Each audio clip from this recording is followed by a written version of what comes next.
77 Bleecker Street. Residential home to many, 243 units of blissful mornings where some residents get to wake up and look out their window onto the glorious street that is Broadway. 14 stories of lived experiences, built before World War II, in the great NoHo Historic District, and last week's hottest topic at the New York City Community Board 2 Landmark Committee meeting. All right, thank you for that presentation. I have so many concerns, I almost don't know how to begin, and that's the truth. On September 16th, just south of Washington Square Park, Lane Engineering Consulting sat down with the Landmark Committee of NoHo, New York, to propose a plan to put in new windows in 77 Bleecker Street. And that's me. Let the meeting begin.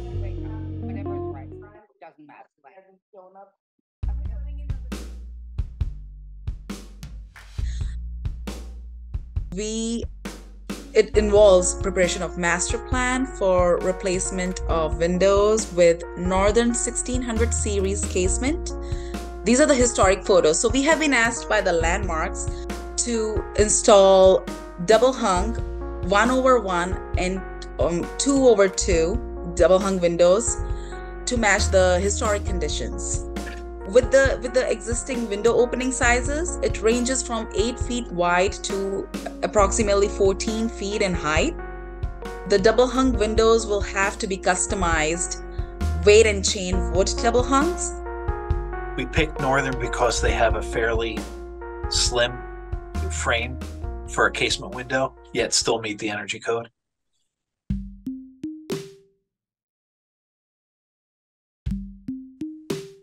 I think the choices here are not in keeping with the historic windows.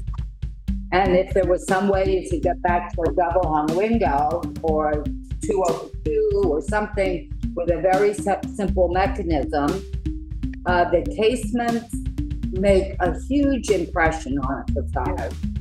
And I don't think any of us realize, looking at this building, just how huge these casements are. The framing will match the existing framing that's there.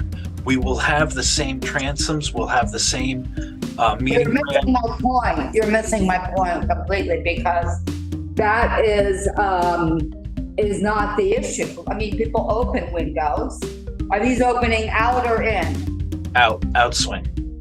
Well, it's going to look like a party. It's going to have, what happens there? That just looks so terrible. Somebody say something. Yeah. The new windows will have the same look. I completely understand. Trust me on it. I'm talking about the operation and what it looks like. You have to come up with something. And it can't be, we don't need to solve the problem. We need to just understand what it is. After the meeting, I sat down with Dina from the Village Preservation to understand her stance on the issue. The argument that the community board was making was, if you have these windows that pivot out and say like half the people in the building on a nice summer day all open their windows, somebody walking down the street looking up at it would see these kind of like sticking out panes that wouldn't look like the building historically would. So, I mean, you know, you can, I don't know exactly what LPC would say about that, but I know that if it's something that's like temporary and not a permanent condition, they wouldn't be so strict about it.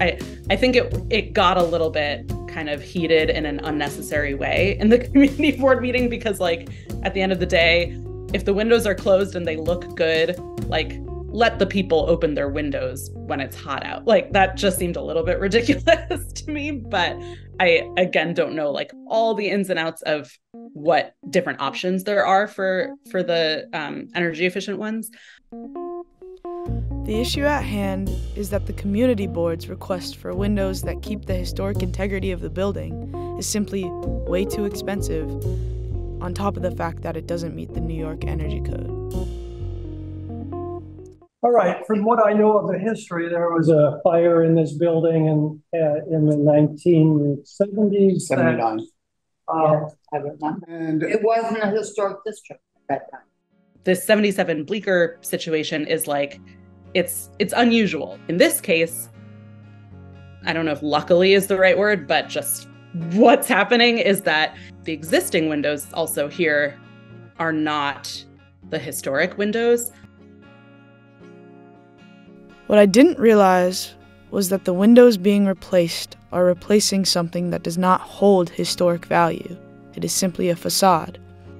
Since the fire in 1979, the building has not been touched. It was not cared for.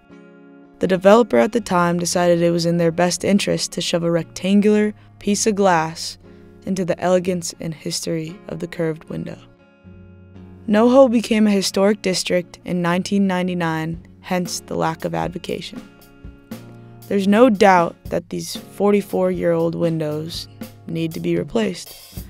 But how much history are we trying to save? Yeah, in general, we would be of the opinion that the windows should be, if not historically accurate, at least historically recall the historic aesthetic of the windows. So we would certainly, in a case like this, say, you know, with the arched openings facing Broadway, the windows should be arched to show that. These were put in, and yeah, they're not a good example of what historically should be there. In the end, the community board decided in denial. They expressed their concern for the energy efficiency, but alas, they denied it. New York is a place of dense history, and it's buildings like these that made me want to come here in the first place. But for me, I'm trying to figure out why I feel slighted by the fact that the replacement proposal is replacing a facade of what would now be historic.